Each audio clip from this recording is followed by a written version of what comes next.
He's going all the way. 20, 15, 10. Touchdown. Texas Tech takes home the victory.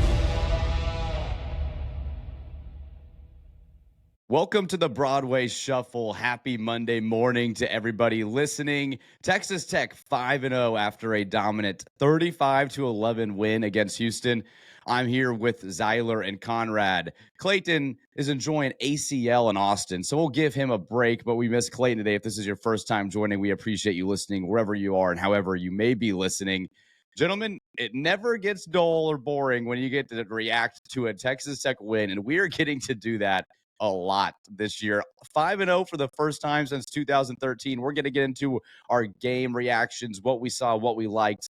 We'll get into our Tommy Tubbervilles as well later into the episode. Texas Tech also ranked in the top 10 AP poll, though we don't care much about the AP poll. Still pretty cool to see that number next to your university. Conrad, I'll go to you first, man. Barron looked fine, 28-40, over 300 yards, 1 touchdown, some drops, played some role in him not being able to have more touchdown passes, but Barron looked good. And the Texas Tech offense, though at times kind of struggled to move the ball, still did plenty enough to win. How do you feel about the Houston game? Yeah, these words will sound strange coming out of my mouth as a Texas Tech fan, but I think Texas Tech very well might have the best defense in the country. I mean, this is absolutely elite. You know, Lee, David, Romello, J-Rod. I mean, this group is something special. And, you know, again, we've talked about on previous episodes, this was the group that you thought, okay, you can really hang your hat on just with the prowess of the front seven, and they did not disappoint against Houston. I think the more I watch it, it's just I want to be so optimistic and positive because you're 5-0, you're ranked in the top 10. I mean, no one has come close really to touching this team. I mean, we have been the best team on the field by miles every single game we played this year. And so obviously, you know, offense, there were some things to be desired, right? Like red zone execution could have been better. It felt like it should have been 55 to 11, but it was closer. And unfortunately, that's how it goes. But again, you still blew them out of the water. You were much better on the field than they were, and come out of Houston with a victory. I could not be more proud of this team. Proud of Joey and the coaching staff. I mean, this is just an awesome time to be a Texas Tech fan. Zyler, your thoughts, initial thoughts on the game? Obviously, a win against Houston always has to feel good. Yeah, I think the funniest part for me is just how quickly expectations and standards can change. And we've had this conversation. I remember saying back in when Joey was hired, it was like, can we just be a consistent 7 to 8 win bowl team? Like, that's all I'm asking for. And now I'm like, we're beating this team by 24 on the road. And I'm like, what are we doing here? Why are we not beating them by 30? Why are we not beating them by 40? And it's like how quickly your expectations change.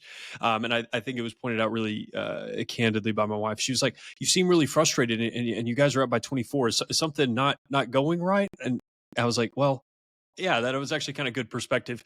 You dominated this game. There's really no way around it. You're the only team, per Brett Ciancia. There's only 2 teams that have had a 100-plus yard margin in each of their games this season. You and Missouri, and Texas Tech is the only team that's had a 200-plus yard margin in all of their games this season. You killed Houston. I mean, they were never in this game from the very beginning. Your defense set the tone. It was a slaughter. And that's a pretty good defense. I think I don't want to take too much from it, but I mean, you put up almost 600 yards against what is now this morning a top 30 rated defense in the country. I know there's going to be people that are upset about the offense, and I went back and watched it, and I think we'll talk Barron a little bit later, but I mean, you moved the ball pretty effortlessly for the most part. I think you had a couple 3-and-outs, and it was in the third quarter where things were kind of just weird. But overall, very pleased. It seems like you came out really healthy too. Jacob Rodriguez came back in the game. Jacoby came back in the game. Terrence Carter came back in the game. So unless there's some injuries that we don't know about, that was the other really nice thing. But yeah, couldn't be happier. Game was relatively stress-free from the first quarter onward. So that's kind of where I landed. Yeah, it's so refreshing watching a Texas Tech game. And we talked about this with the Utah game as well, but knowing you can just afford a punt, you can afford maybe a turnover here and there because your defense is just going to find a way to get a stop. They're just that good this season. And that is something I don't know if I've ever experienced watching Texas Tech football. No, and so at least in my decent memory, No, you know, it's just so fantastic to watch these guys compete on the field. I mean, J-Rod the athleticism that he showed on the interception too, not only reading it perfectly, getting the pick, and then hurdling a dude, like he looked like a running back running with a football or a tight end. It's just so much fun to watch them play defense. Like, yeah, we can talk the offense. I know people will and want to harp on maybe the red zone offense. And Conrad, you mentioned it. You might have should have scored 55 or 60, but you don't need to. You don't really need to anymore. I mean, a team hasn't scored more than 14 points on you all season. So it's kind of like, who really cares? You know, if you're dropping 30, you're probably going to win the game. Yeah, and what's funny about it too is, we used to think defense, oh, let's look away, like we don't want to watch this. And now it's like we are glued to the field. If we're there in person, we're glued to it on television. I mean, this just shows the power of what the new era of college football is, right? I mean, this is our team. We've talked about it a lot. We've been transformed. I mean, thankfully, because of the investment that's been had, I mean, people are taking notice of Texas Tech and are seeing that, yeah, this is a top 5 defense in the country. I think I'll die on this hill. I think Jacob Rodriguez is the best defensive player in college football. I think he's absolutely the best. I mean, last night he had 5 tackles, 4 solo tackles, 2 TFLs, 2 pass deflections, and obviously the interception. I mean, the guy he's a smart player. He's athletic. He's a sure tackler. He's the engine of this defense. I mean, it's a fun thing to watch. And I think, we do need to, we were texting obviously the whole game. And one thing that I think I'll echo what Zyler said. I just had to pinch myself for a second and say, we just need to enjoy this. Like, we don't know what the future holds, right? We don't know what 2026 holds. Like, we know about everything that's out there, about, all the new players that hopefully will be coming in. But at the same time, we don't know that we will ever get a team like this again, because nothing is promised to you next year, because college football can change so quickly. And so enjoy this. I know we 3 will, and we're excited to see Texas Tech take on Kansas next week in the Jones.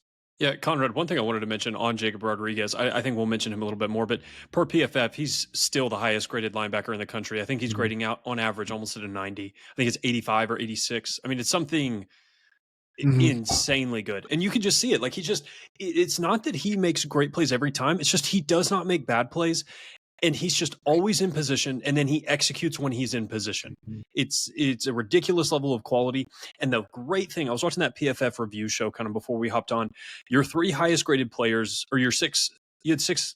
Okay, the 6 highest graded players you had in the game yesterday, 3 of them were transfers. You had Romello, you had Lee, and you had David Bailey, who graded out insanely well. And we'll talk about him in a moment. But the other 3 were homegrown guys. You had Jacob Rodriguez. You had Jacob Ponton. You had guys like that just really, and Baron Morton. Baron Morton was the 6th highest graded player on your team.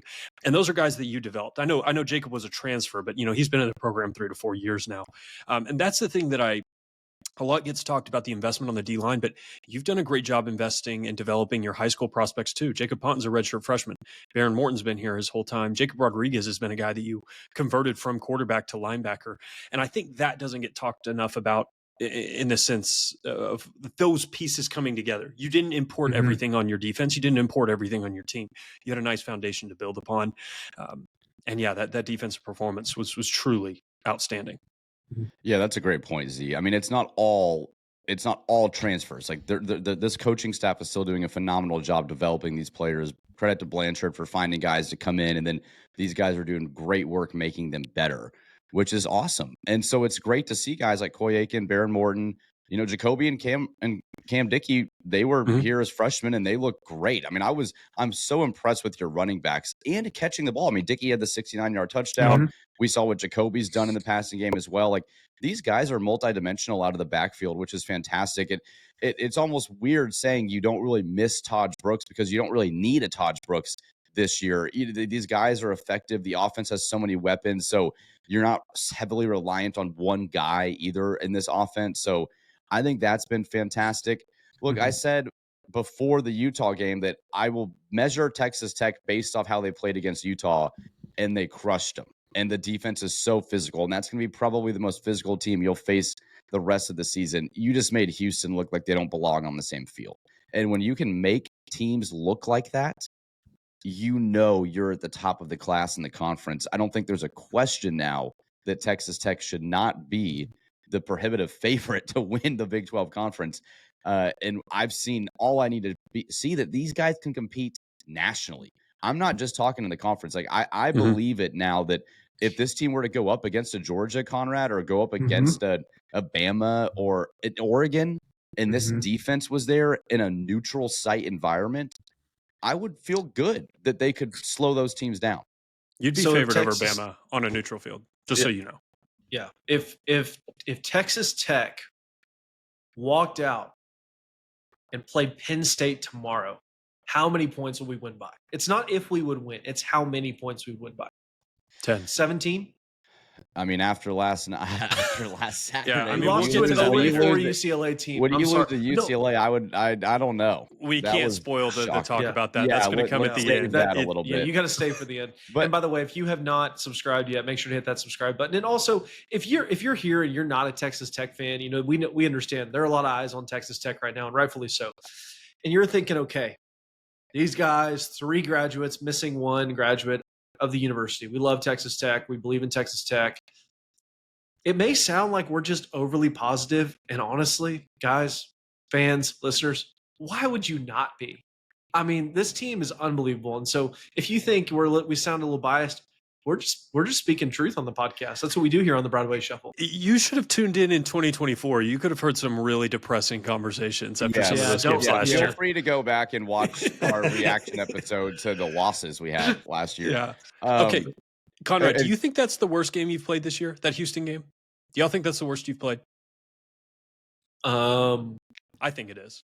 Given the opponent. Yeah, it has to be. Yeah, given the opponent, it just red zone offense to me is where I'll just say it just wasn't very smooth.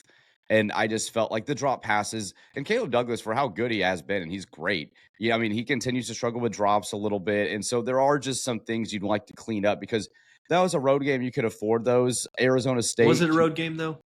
Was it a road game? It's a fair question to ask. Kirby thinks it was your 8th road game, and so maybe it was. But there's going to be tougher road environments where you're going to need big plays at big time. Arizona State coming up in a couple of weeks, and so there's going to be times where that needs to be cleaner. Especially throughout the rest of the season against stiffer competition. But you could afford it when you can play not your best, Z, and win by 24. That's a pretty good sign. Yeah, and on Caleb, I thought he was great. Some of those comeback routes, him and Coy were just excellent, breaking that first tackle and getting an extra 15, 20 yards. That pass in the first quarter to Caleb Douglas in the end zone was an absolute dime from Barron. I mean, hit him. I mean, just right there. Should have been a touchdown. And that's a tough play. Yeah, I'm not going to say that every player can make that, but that's one in a big time game. You got to make that play. And on the red zone stuff, I really think the drops hurt Barron more than anything, and the penalties. I went back and watched Barron. I watched the whole game again this morning. He really actually was pretty good, and that was not, Conrad can attest. We were talking about this in our group chat. I don't know that I was saying the nicest things about his performance last night. I went back and watched. I was wrong. He was good last night. He made a lot of good throws. He made a lot of good decisions, and he did what we've always asked QBs to do, and now we're not rewarding them for it. He took what the defense gave him. Houston plays so much of that too high, which hurts QBs like Pat Mahomes. You see them have a hard time with it. Barron took what was underneath. He had some bad throws, especially in the third quarter. I'm not going to say he played perfectly, but he played well. I'd grade it as a B+ for sure. Not an A game, but very much good. And he ran the offense, and he played pretty much catastrophic mistake free. He had that fumble at the end of the first half, but that could go down as an offensive line issue. And I thought he was good. I've revised my grade pretty significantly on what I thought Barron did. He wasn't perfect. Don't hear me say that, but I don't think the red zone issues were entirely on him. Now, I will say this. I think he is a little cautious at times, maybe threading some tougher passes. I don't know if that's carryover from the Utah game where you took some 50-50 balls and it bit you both times. But, really, in a game like that, there's really no need to take risks, especially in the third and fourth quarter. Like, why risk interceptions when you can, take the 8-yard gain? So, Conrad, I don't know if you thought differently. Brennan, you may have different thoughts, but I actually thought he played a lot better on the rewatch. Yeah, I did not rewatch the game like Zyler. I looked at the stats. Obviously, 28 of 40, 345 yards, 8.6 average per completion, 1 touchdown, 0 picks, 76.6 QBR. Watching it and now looking back on it, I think Zyler's right, and Zyler's very wrong. So that's a reasonable take to align myself with Zyler. I feel you're right, Zyler, like about him being cautious. And like, I think that's what frustrates me because he's got the arm to make every throw, especially with it being healthy. He's got the receivers, the tight ends. It felt like last night he was scared to let it rip. And I don't know, maybe that's something I'm not seeing. Looking back again, I am not an analyst. I'm just a podcaster. There are two different things. Unless your name is Joel Klatt, then they're the same thing. But at the same time, it's thinking about where are we going to need him to make some big time throws? And he made some good throws last night. Again, I'm not trying to take anything away from that him. third and 18 in the first quarter, really good throw. I just want to see. I want to see him let it rip. And now Houston on the back end, obviously, guys. You may not realize this, but Houston, what did you say, Zyler? Top 30 defense in the country. I mean, this is they not have really good DBs. Really good DBs. Yeah, I was impressed. So this is not you're not playing Pine Bluff anymore. You're not playing Oregon State. You're not playing, Kent State. Like these teams, they're going to have some players that can cause reasonable problems for your receivers and for your guys downfield. And they're going to do that sometimes because you're never going to win every single route. And so looking at Barron, I mean, Barron's a very good quarterback. I mean, there's no other quarterback that I'd rather play for Texas Tech right now. The only thing for me is like, I just want to see him let it rip. I want to see the cannon that he's got come out and shine because he's a great thrower of the football. He's in command of the offense. Again, this is not criticizing him. It's just saying I want. It's not really need because we won. I mean, we 35-11. I'm not complaining, but I just want more. And I think it's because as Texas Tech fans, we've been spoiled by just the show of quarterbacks we've had.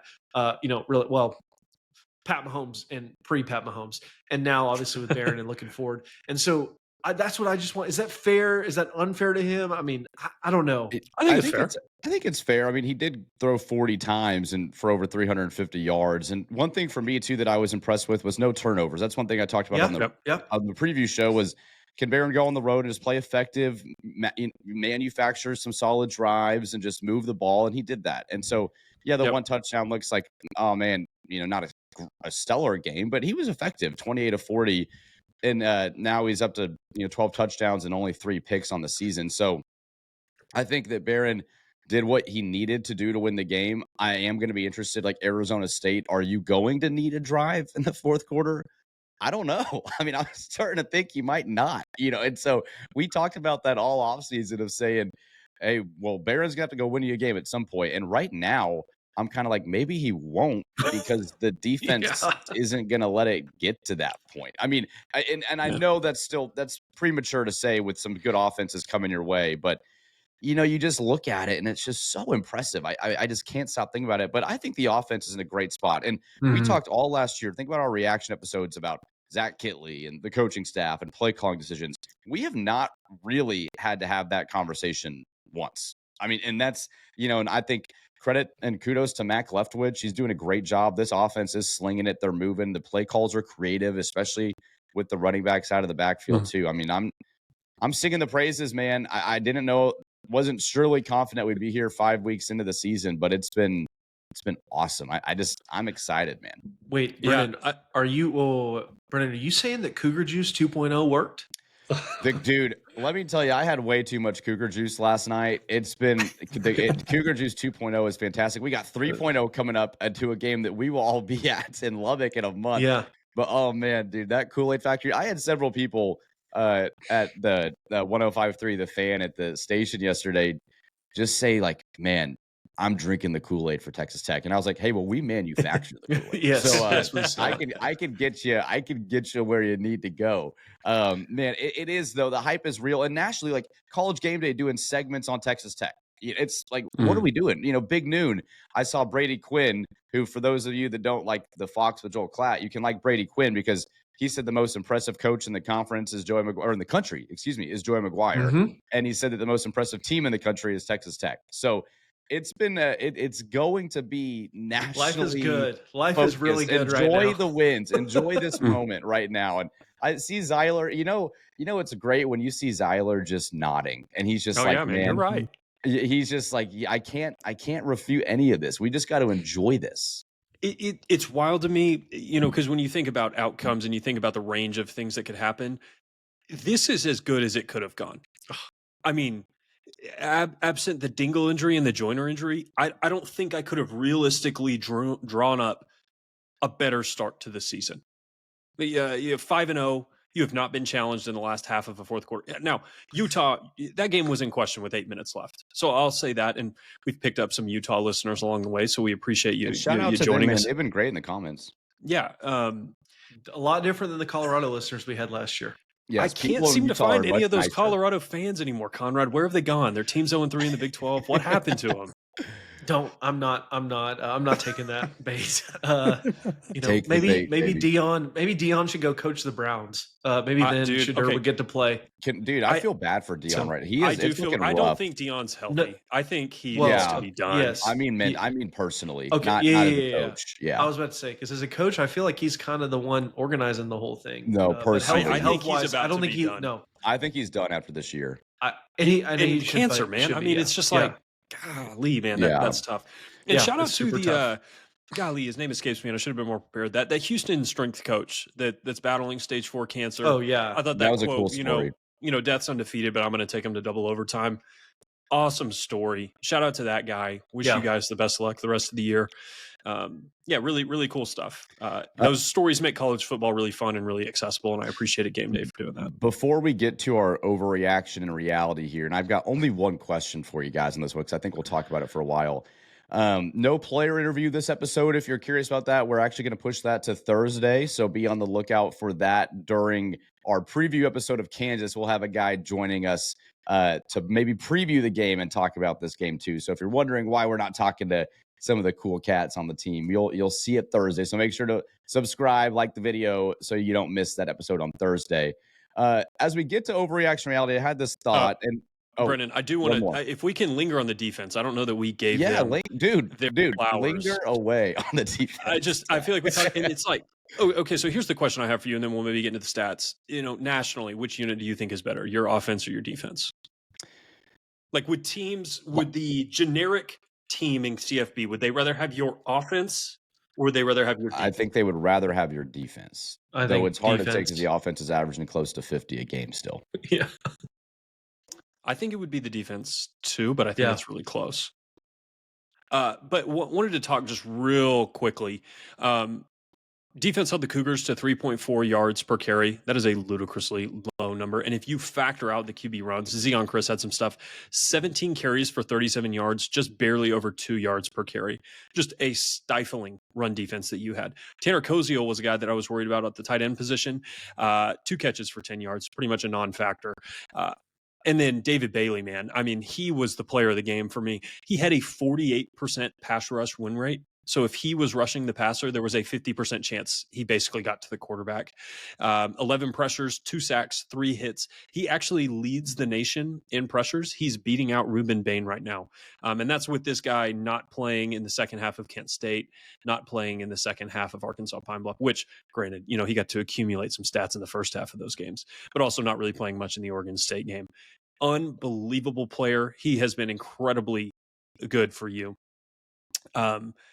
And yeah, I didn't want to gloss over that performance. He's the best edge rusher you've probably ever had. I think Tyree Wilson was maybe would have been better on this deal. Like, can you imagine if Tyree and David Bailey and Romello were like, if Tyree didn't have to deal with double teams every single time, maybe he would have been better. But I think for my money, he's the best edge rusher you've had last 25 years pretty easily.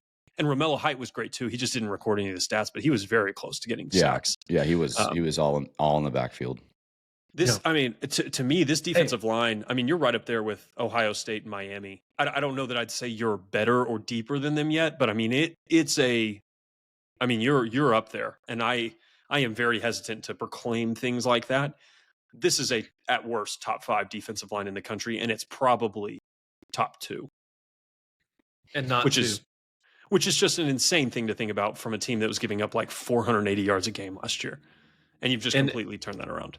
Well, and shout out to the secondary as well. Our guy BJ, with the pick. I mean, it's just you can talk about every single one of these guys and just give them praise for how well they're playing. I mean, obviously you can't go by without talking about Coach Wood. I mean, he, obviously Blanchard deserves a lot of credit. Joey deserves a ton of credit, obviously, but what these coordinators have done, especially Mac and then Shield, have put these players in positions that they're not thinking too much. They're just playing. They're just using their athleticism. Because I mean, we've got better athletes than than everybody. And that's the thing is like they're playing, they're free, they're making plays. You don't see players thinking too much. I mean, even Ben Roberts yesterday, obviously heads up play on the first play of the game, the backwards lateral, and then he recovers that fumble. I mean, just you cannot say enough good things about the defensive line, the edge rushers, the linebackers, the secondary. I mean, it truly is something that's so fun to watch. And I hope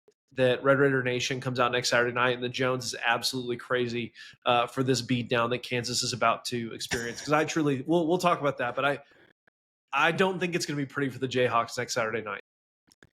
Yeah, I don't want to go there yet. I don't want to start just like spewing that we're just going to crush everybody, though we might. But I want to enjoy the moment, Z, like where you're just, let's enjoy this win, focus on Kansas for Thursday's episode and think about it. Then they did win on the road at UCF. So they are coming in 2-1 in the conference, 4-2 total. So we'll see. Yeah, big game for them. Big game for them. And Conrad just like, please. But, and it's it is still something I want to make sure we're taking, like Joey said, faceless opponents, taking it week to week. One at a time. One at a time. But I will say, if you want to paint the picture for what this win does for you in the conference before we go to that overreaction or reality, is with Baylor kind of knocking Kansas State, they're at multiple losses. Arizona State's still there. So if you beat Kansas and then Iowa State loses to Cincinnati, who's now 2-0, and you don't play Iowa State or Cincinnati. And so if you beat Kansas, you're looking at that Arizona State game. Like if you were to win in Tempe, you almost lock it up, because if you look at your next 4 games that are on your schedule, you have, not counting BYU, you've got Kansas State, UCF, West Virginia, Oklahoma State. How many conference wins do those 4 teams have currently? None. Exactly. So one. And you never want to say this, and I know we said, look, take it one game in a week. We're not. Y'all were getting mad at me, and now you're talking about I literally paint a picture for the rest of the season. But come on. I was just thinking about it. I'm sorry, but I was just thinking about it. Like, we're fans. We're allowed to do this. We're allowed to do this. That's okay. You've got Kansas State has 1 conference win. Who did they beat? UCF. UCF. Yep. Does that really count? Okay, so here's my thing, though. I mean, you have gotten dominated in Manhattan for the last decade plus. I'll believe that we win there when the clock strikes 0 and we're ahead. You've still got some meat on this schedule, and the thing with the Big 12, I mean, there's 4 teams that are 2-0. I mean, and if you drop a game to one of these teams, they will have that tiebreaker over you, and you may not control your own destiny. Cincinnati has got an opportunity. They're probably going to be 4-0 going into Waco. I mean, they could walk out of there 5-0, and at that point, you need to go 2-2, and you're probably at least in a tiebreaker for the conference title. So you got to take care of business. Can't look ahead. You've got a really good shot, and you should be the at least odds-on favorite, not necessarily favorite, but the best chances right now. It's just you can't afford to drop one, or you kind of lose control. But if you're looking at your schedule, and that's absolutely correct, and you look at UCF, West Virginia, Oklahoma State, Baylor. that's 8 wins, right? And so now you're saying you could afford 1, I would assume. You might not even do it, but even at 10-2, if you beat Arizona State and they were to drop another game, now you're saying you have the tiebreaker over them head to head. So there's just a lot of scenarios where, like, each week you win a game with what's left in November for you is huge. One other looking forward moment I will say is that November 8th game against BYU. Right now they're 5-0. They get Arizona and then Utah, Iowa State, but Utah's at home. If the BYU comes into Lubbock 7-1 and you at worst are 8-0, or sorry, 9-1 or whatever it is, you're looking at game day potentially, because the best game on that schedule that day is LSU and Bama, and game day just went to Bama for Vandy. So there is a potential BYU and Texas Tech could be the marquee game of that weekend. It's some exciting stuff for the Red Raiders, man. They're coming to Lubbock once, like whether big noon or if you keep winning, you start dropping games, they will skip you real quick. Can you imagine the scene for game day if they came to Lubbock this year? I mean, can you imagine that? I can't. I'd have to see it in person. I can't imagine. I think Big Noon is way more likely to pick you up than game day is, personally. I Yeah, don't but know game day loves when I game see day ESPN, loves. yeah, when I see ESPN like doing segments on tech, that tells me something. It's like, hey, they're keeping an eye on game days, keeping an eye on them. They might have that game circled here. You know, we'll see. I'm looking so far You got to ahead, beat Kansas. but you got to beat Kansas. We'll talk about Kansas on Thursday. So we're overreacting, maybe. Great segue into our overreaction or reality. Question of the day: is Texas Tech the best team in the state of Texas? Yes. Reality.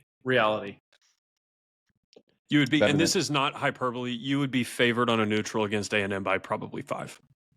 Really? Okay. Yep. Dude, if we could somehow host A&M and see Romello and David Bailey and Skylar and Lee go after Marcel Reed, that would be absolute cinema, as the kids say. I mean, that would be. I don't think he would know what to do with himself. He'd be so scared, and rightfully so.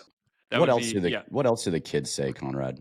I don't know. That's really. They say something about like 6'7". Maybe Texas will be 6 and 7 or something. I have been so puzzled by what that makes is. no sense. Do you know what that is? It means we're getting old. When we have to ask what does X mean, it's just like you're falling out of the culture. It's just way over my head now. So reality, Texas Tech is the best team in Texas. Obviously, Texas losing to Florida doesn't put them in the conversation, thankfully. But yeah, it's really between A&M and Tech, and I was curious y'all's thoughts on that. If you would pick Texas Tech over A&M, who I think is now ranked 5th in the country or 6th in the country. So yeah, the books, Vegas would make you a 5-point favorite. Wow. Conrad, Which it's crazy. And to your point, I mean, at this point, I'm starting to think you might be in the running with some of these other teams that have fallen off for a first round bye, potentially, depending on how Oregon and Ohio State play out, because you'd have potentially 2 Big Ten teams there. But you have a chance to have a bye as well, not just host a playoff game. Well, and I think which would be unbelievable to have a bye in the college football playoff. But again, it's within the realm of possibilities, right? Like, it would not surprise me. I mean, the way this team has looked and the way other teams have looked. I mean, I for one am surprised at Penn State, not necessarily losing to Oregon in 2 overtimes. I mean, that's kind of their thing. But going to UCLA to the Rose Bowl with that unbelievable home field advantage that UCLA has and has had for so many decades. I mean, and losing there to a team that has fired their coach. They have Nico, sure, but who knows how good Nico really is. And had been on the job for 48 hours. Yeah, and losing to that's wild. So Texas Tech being, where we are, if we can just continue to improve. I mean, the way I kind of look at, Saturday is how can we improve in terms of the red zone offense and fix those things so that when we get into those big games, hopefully on December 6th in Arlington and then in the college football playoff, it's like, we fix those problems. Again, that's looking ahead, but we're allowed to do that as podcasters and analysts. I think it's something too to think about as we've upgraded in the course of 30 minutes. In the last 10 minutes, we've upgraded to analyst. Well, I mean, you can. We have. But I think too, looking at this team, we could have that. I mean, that's not. I just don't really see a weak spot on this team. And I think when you think about Texas Tech, the perception is changing. That's why Zyler, I reacted the way you did to we've lost to Kansas State in Manhattan. It's like, yes, we've lost to Kansas State in Manhattan for so many years. We've lost them in Lubbock. I mean, how many is it 9 years straight we've lost to Kansas State? But again, this is not that Texas Tech team, and this surely we know this may be more true than this is not past Texas Tech teams. This Kansas State team is not even close to what previous Kansas State teams have been. Like, this is more like Baylor 1-11. Like, Kansas State in 2025 is closer to the Baylor 1-11 team than they are to anything they've been in the past, in my opinion. I'm just not impressed with Kansas State at all. Their offense kind of looks lethargic a little bit to me. It's just not impressive. And so looking at this team, it would not shock me with the perception changing and the game day attention, the ESPN at pro SEC attention, the fact that they're giving so much to Texas Tech, that means something to me. And that's one reason why I do think, like you said, Brennan, a first round bye is possible. Is it likely? That's a different conversation. Is it possible? Absolutely. Z, this has to be our biggest Glaze episode ever. I feel like we're just like we're just it's sunshine and rainbows, man. It's sunshine and rainbows. I'm just not used to it. I'm not used to it, but because it sounds so like, oh man, we're getting way ahead of ourselves here. But we can actually be justified in having the conversation this year, which is crazy. I mean, you have a really good team. Yeah. And it's not just a like fact. you fluked into any of these. There's Right. teams that always kind of do that, and it's like, oh, they're 6-1, but it's like, really, this is like the 40th best team in the country. Like, you're playing like a top 5 team, and that's uncharted waters for you. And I think we recognize that, and we enjoy that. Yeah. Yeah, and We're going to enjoy it. Yeah. And dude, shout out. This is a bigger conversation. Everybody talks about the investment made in our roster, and it continues to bother me. You do not have the most expensive roster in football, just so people know. Putting it together is exceptionally important. UT's roster is very expensive. Penn State's roster, very expensive. You have to make sure that the pieces fit. And I just cannot give the coaching staff enough credit for developing and molding this into what seems like a very cohesive unit. Now, everything looks great when you're winning. Nobody's pointing fingers, nobody's mad. And so, let's see what happens if you have to face a loss and where does everybody turn. But the whole thing is working.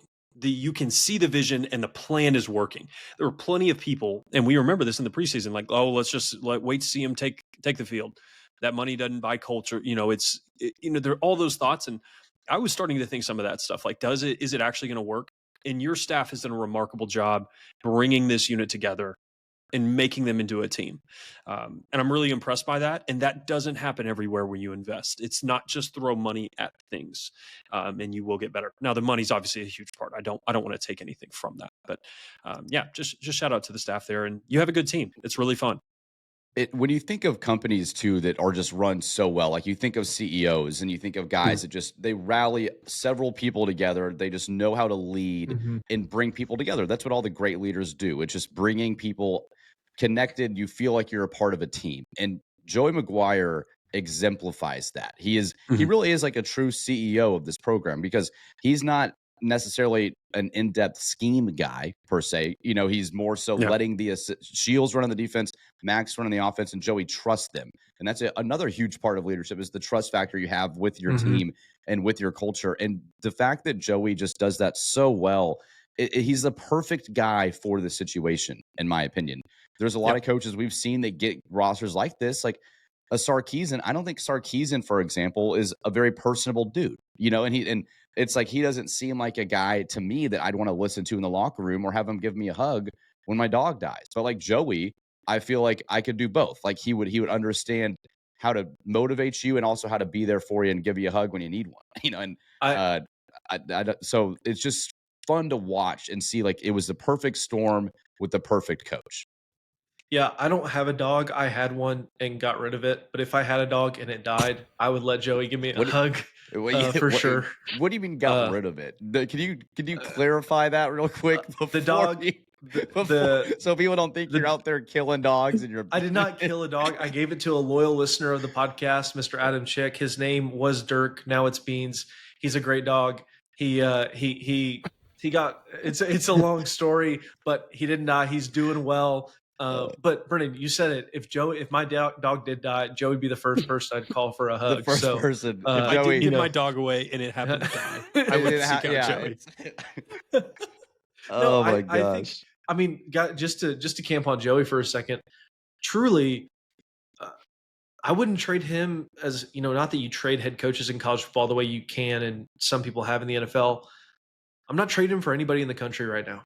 No, there's not a single coach I'm trading Coach McGuire for right now. Not that that's a hypothetical, but truly, I think without him, like this thing, again, Brennan, like you said about Sark, I don't think this is happening, putting all these pieces together with a Kirby Smart either. I mean, Kirby's really good at recruiting. He obviously, has put together a great team, but could he work in this type of situation?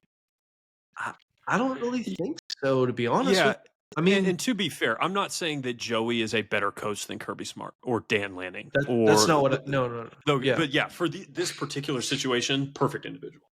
Although that may be a conversation we have in a few months. Don't go there yet. I will stop. I will stop short of that.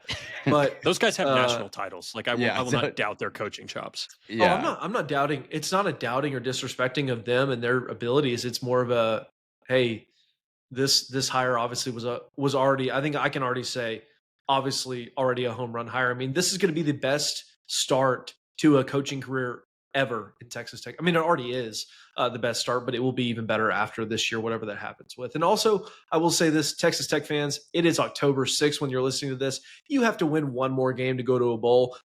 I mean, that's that's not our standard anymore, but at the same time, yeah, we had that conversation last year, like week 3 or 4. Will you make a bowl game? No, you were 1-1. Yeah, and so it's nice not to have that conversation. Yeah, and think more like, will you get a playoff bye is more the conversation now. So exciting time to be a Tech fan, man. And shout out to the Red Raiders that made their way out to Houston, dude. I mean, great environment there.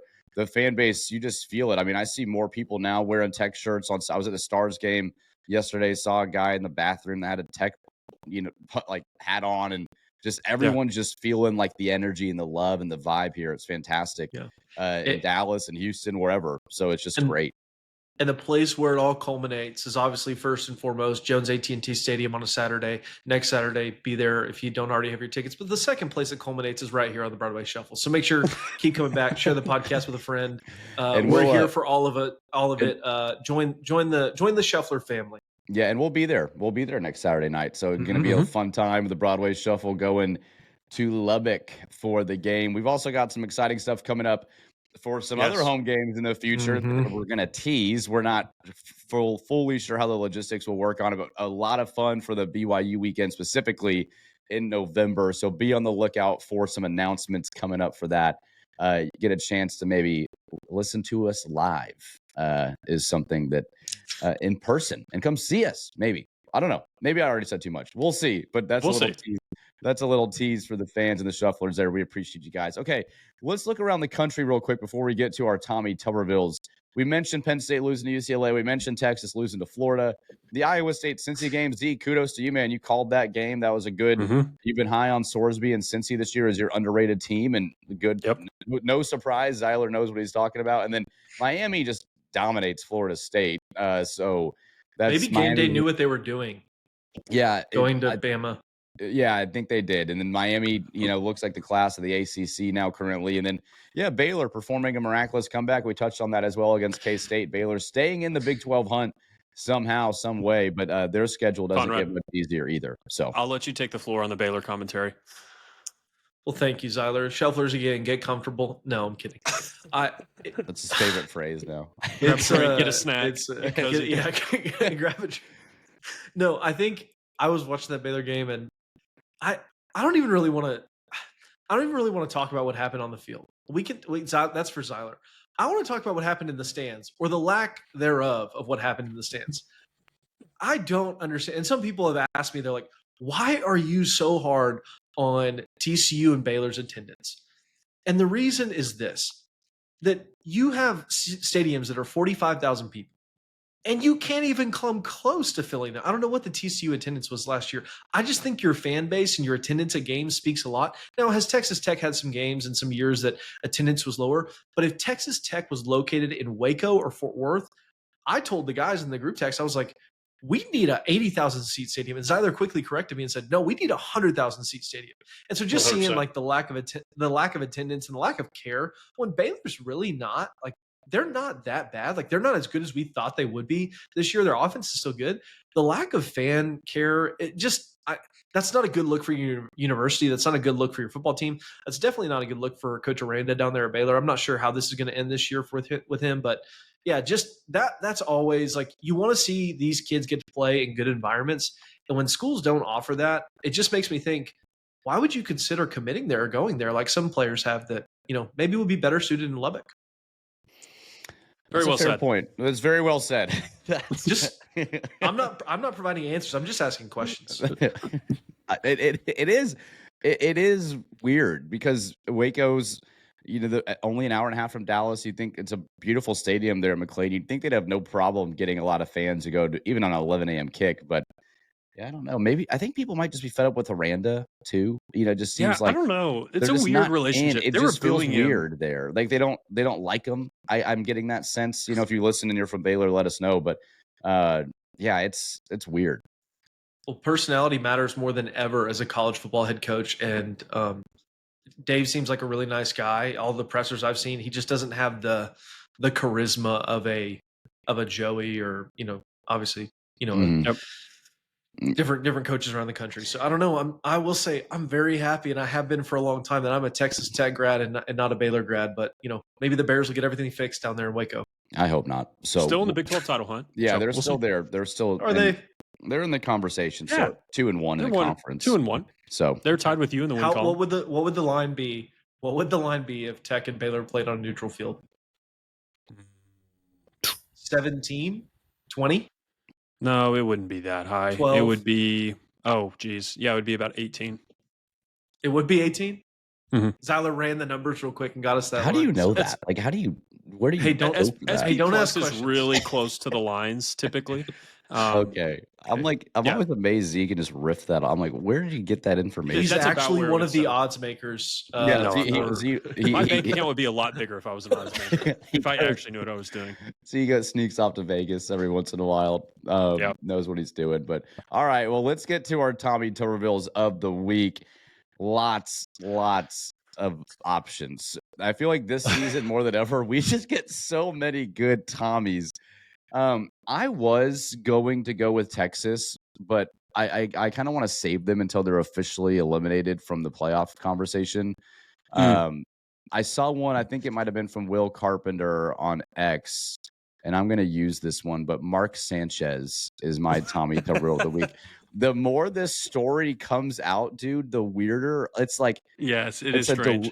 I mean, thankfully he's stable, and I'm not calling him a fraud for getting stats. That's not what I'm trying to do here. But the story in which he allowed himself to be in the position, it's like, what are you doing, dude? You're there to call a football game. Why are you going to a bar and getting in a fight in the parking lot to even lead you to the situation to get stabbed at midnight, in Indianapolis of all places? And now he's obviously not on the call. They had to call up our boy Brady Quinn actually to call that football game. But Mark Sanchez, man, I thought at first, man, he got stabbed. He must have got mugged. Like he must have, been shopping at Prada or something. I don't know. And like and it turns out the story is why Mark Sanchez is my Tommy Tubberville of the week. And shout out to Will Carpenter. I believe it was him. I'm using his for my Tommy this week. That's a good late addition. Yes. So there you go. Z, who you got? Yeah, this one was actually brought to my attention by Twitter again, or X, whatever. Fox and ABC, they're going to be my Tommy Tubbervilles of the week. Obviously, we'd love for you to air our games. So if you're listening and you're an executive, please stop now. Refusing to air Cody Campbell's ad on Saving College Sports, given what studios will allow to get aired, and political ads, whatever, there is some horrible stuff that gets said on political ads, but apparently Cody Campbell's ad talking about college commissioners was just a bridge too far for ABC and Fox for whatever reason. Ridiculous, very one-sided. You can clearly tell whose pockets they're in. You can look at Cody Campbell's Twitter feed if you want to see a little bit more about that. But that is my Tommy Tubberville of the week. Thank you, Mark in Midland, for that recommendation. Very apt Tommy Tubberville this week. There we go. Conrad. Yeah. Well, if you follow us on Twitter, again, we've had a lot of Twitter X talk here. And last night when we tweeted out who would we take for recommendations for Tommy Tubberville of the week, I responded to the account and said myself. And I'm going to make myself my Tommy Tubberville of the week. It may be month, I don't know. I said, and I quote, that Arch Manning was a generational prospect. I caught a lot of flack for that from people on this podcast, namely Zyler. And I have to admit, I was wrong. Arch Manning is not a generational prospect. Arch Manning, I don't know if he'll figure it out, but I'm okay now getting to the point saying he's definitely not a generational prospect. He's a above average college quarterback. Obviously, he's still got a lot of time to figure it out, but I tend to maybe overbuy the hype sometimes. I think that's a characteristic of me when it comes to sports. And that's exactly what happened with Arch Manning. I was sold the last name by ESPN, by, College Game Day, and I bought it, I bit, and now I'm saying, no, I'm done. I'm out. We'll see what happens with the Texas Longhorns the rest of the way. I don't think he gets benched just because there's too much financially invested in him. But yeah, myself, I will be my Tommy Tubberville of the week. But at the same time, I will say my pick on Ty Simpson my belief in Ty Simpson. You win some, you lose some. You swing and hit home runs sometimes. You swing and miss other times. But I swung and missed on Arch Manning, so I am my own Tommy Tubberville of the week. That's a good one. Well, Z, who are the Shufflers? Who ended up winning out on the Shufflers, Dude, Tommy? It would have been a fierce battle, and we're lucky Clayton's on here. The Shufflers overwhelmingly, shout out Alex Root, shout out the Minister of Massa, Hayden Price, and Brent McKay for nominating James Franklin in Penn State football. This is the first time since 1985 that an 0-4 team has beaten an AP top 10 opponent. Thank you to Penn State for doing that. Unfortunately, my pick of James Franklin being the first coach to lose a home playoff game is not going to happen this year. I think they are very firmly out of that conversation right now. 0-2 in the Big Ten to start. Very, very tough for the Nittany Lions. James Franklin and the Penn State football program were the Shufflers. Tommy Tubberville of the week. If I would have told you right before week 1 that Clemson, Penn State, and Texas would not be ranked week 5, what would you have thought? Like, that's crazy. Oh, I know. That's wild. It just makes it's fascinating because I think that means the sport is in a great place where teams like UCLA can even upset Penn State. You never see that in college football. Like, you just don't see purely dominant teams typically get upset very often, especially on the road. At home, like Clemson has too, like Syracuse. So to see that we're in an era where these things can happen, it's exciting for teams like Tech that you now think you can go and you really could go and compete with some of these names that you're familiar with that are typically running the sport. It's a lot of fun. Yep. You're a couple SEC and Big Ten upsets away from it just being an absolutely chaotic season because Ohio State's still really good. Oregon State's still undefeated. Indiana looks really good again. Oregon. Oregon State.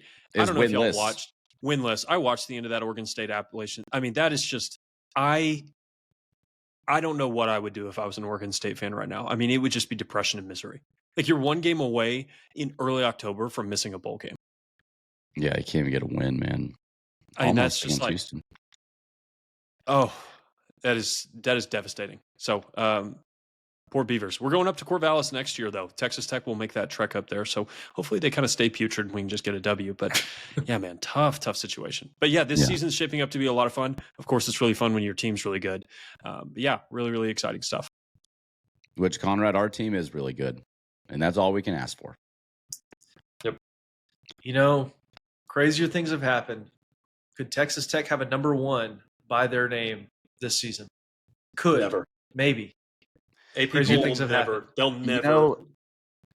They wouldn't put us over Ohio State, Oregon if those teams stayed undefeated. Or 3. Miami. Well, this is our highest ranking since 2013. Yeah. We were 10 in 2013 and then proceeded to lose 5 straight. But now we're number 9. So how many weeks until the college football playoff rankings come out? Is it next week? Is it week 7? I don't actually know. I thought it was week 7. Texas Tech. I mean, it's a good time to be a Red Raider, and it's crazy that we started this podcast and last year, and now this year we're here, and Did you read? I don't even think it's till November. Really not. Okay, I thought it was week 7, but I think Texas Tech's record since the Broadway Shuffle was started is like, what is it? 10-5. No. Well, how many wins we have last year? What did we go? 8-5. 13-5. I'm sorry. 13-5. That's a pretty good stretch right there for us. Just saying. Yep. I'm not saying it's all. I'm not saying it's us, but I'm not saying we, that either. So, all right. Well, hey, we will be back on Thursday. We'll have a player, not sure who yet. We'll let you guys know coming out this week. Tell us who you want in the comments. Yeah, let us know if there's anyone you guys want to hear from. We'll try to make it happen. Find us on Texas Tech Plus, Spotify, Apple, YouTube. Again, make sure to follow, like, subscribe, do all those things. It helps us more than you know. And final point, Z, you got Tech trivia today or no? No Tech trivia. No, Tech basically, trivia. You could say anything about this defense, and it'll be the best since the 50s or all time. There you go. There was a number of things we could have picked. We'll give you a Tech trivia on Thursday. We'll be back to preview the Kansas game. Enjoy the wins, Red Raider faithful. It has been a fun start to the 2025 season. We'll keep the train rolling here on the Broadway Shuffle as well. So everyone have a great week. We'll see you guys on Thursday. And Wreck 'em Tech, baby. He makes the catch. He's going all the way. 20, 15.